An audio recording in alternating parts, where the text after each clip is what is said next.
Hello everyone, all of you. Welcome to my new video.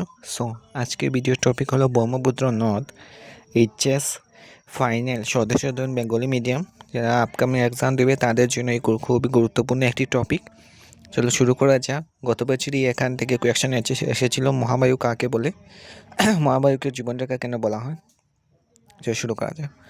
মহাবাহু ব্রহ্মপুত্রকে অসম তথা উত্তর পূর্বাঞ্চলে জীবনরেখা বলে বা মান্যতা দেওয়া হয়। বিশেষ করে অসমের প্রাকৃতিক পরিবেশ, অর্থনৈতিক অবস্থা এবং বাসিন্দাদের জীবনযাপন প্রণালীতে ব্রহ্মপুত্র নদের প্রভাব অপরিসীম। এই নদীর উৎসমুখ হিমালয় পর্বতের উত্তরে, আর এই নদী হিমালয় থেকে অরুণাচল প্রদেশের দক্ষিণ হয়ে অসমে প্রবেশ করেছে। ব্রহ্মপুত্রের উৎসমুখ বৃহত্তর হিমালয় এবং এই নদ তার উৎসমুখ থেকে অধিক উচ্চতা থেকে পতিত হয়ে অসমে প্রবেশ করেছে। এই নদ পৃথিবীর ষষ্ঠ বৃহত্তম নদ। ব্রহ্মপুত্রের মোট অববাহিকার অঞ্চল 5,80,000 বর্গ কিলোমিটার পর্যন্ত বিস্তৃত। আর ব্রহ্মপুত্র অববাহিকার মোট আয়তন হলো 50.5% চীন দেশে, 33.6% ভারতবর্ষে, 8.1% বাংলাদেশে এবং 7.8% ভুটানে অবস্থিত। আর ভারতবর্ষে ভুটানের মোট অববাহিকা আয়তনের শতকরা 41.88% অরুণাচল প্রদেশে, আর 36.33% অসমে, আর 6% মেঘালয়, আর 5.55% নাগাল্যান্ডে, আর 3.76% সিকিমে এবং 6.47% পশ্চিমবঙ্গের অন্তর্গত।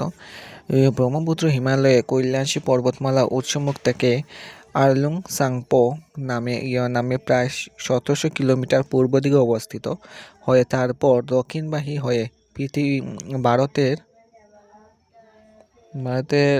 অরুণাচল প্রদেশে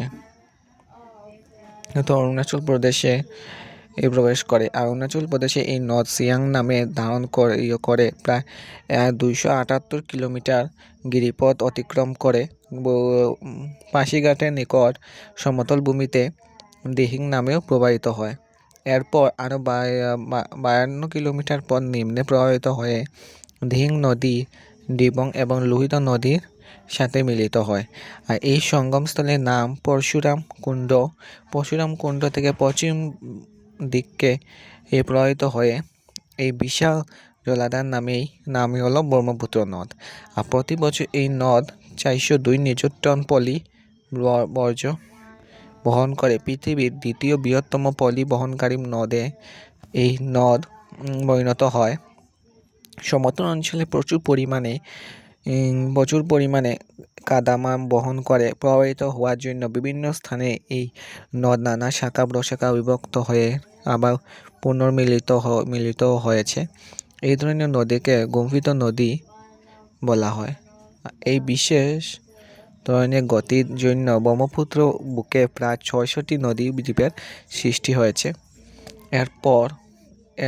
এর ফলে কোনো স্থানে নদীটির প্রস্থ 7 কিলোমিটারের থেকে বেশি। এই ধরনের আরও নানা বিশেষত্বের জন্য ব্রহ্মপুত্র পৃথিবীর মানচিত্রে একটি বিশেষ নদী হিসাবে চিহ্নিত হয়েছে। আর ব্রহ্মপুত্রের বুকে রয়েছে পৃথিবীর সর্ববৃহৎ নদীদ্বীপ মাজুলি। 645 কিলোমিটার এলাকা জুড়ে থাকা মাজুলিতে 155টি জনবসতিপূর্ণ গ্রাম রয়েছে। এই নদীটি জল বৈচিত্র্যে একটি সমৃদ্ধশালী অঞ্চল। মাজুলি সক্রিয় সংস্কৃতির প্রাণকেন্দ্র। মাজুলি মুখোশী শিল্প জগৎ বিখ্যাত। মিষ্টি জলের বিরল প্রজাতি শুষ্ক ব্রহ্মপুত্রেই পাওয়া যায়। অবশ্য এদের সংখ্যা কম, শুধুমাত্র 200তে দাঁড়িয়েছে। বিরল প্রজাতি এই শুষ্ক অনেক পাওয়া যায় এনে গবেষক এবং পর্যটকের আকর্ষণের কেন্দ্রবিন্দু। ব্রহ্মপুত্রের গতিপথ পরিযায়ী পাখিদের জন্য সুদীর্ঘ গুরুত্বপূর্ণ যাতায়াত পথ। সুদূর ইউরোপ, সাইবেরিয়া ইত্যাদি স্থান থেকে পরিবাহী পাখি এই পথে দক্ষিণ পূর্ব এশিয়া পর্যন্ত উড়ে আসে। আজকের জন্য এটুকু। এই টপিকটা এখানেই শেষ।